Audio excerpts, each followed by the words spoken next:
পদ্মার বুকে জেগে ওঠা চরের 18 বিঘা জমিতে মালটা চাষ করে বছরে আয় করছেন 15 লাখ টাকা।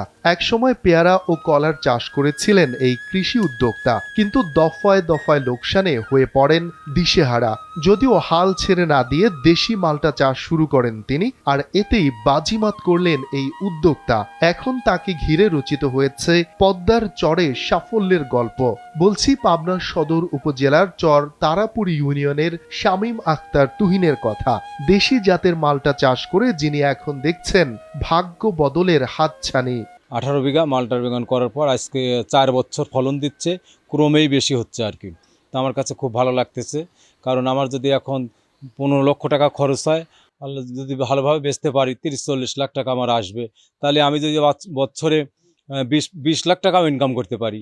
আমি এইটা করার কারণে আপাতত মনে হয় 100 পরিবার কর্ম করে খাচ্ছে। সরকার যদি আসলে আমাকে এমনি সাহায্য পারলে করুক, আর না পারে যদি আমার স্বল্প ঋণে যদি ঋণ দেওয়ার ব্যবস্থা থাকে, সেভাবে যদি আমাকে একটু সহযোগিতা করে।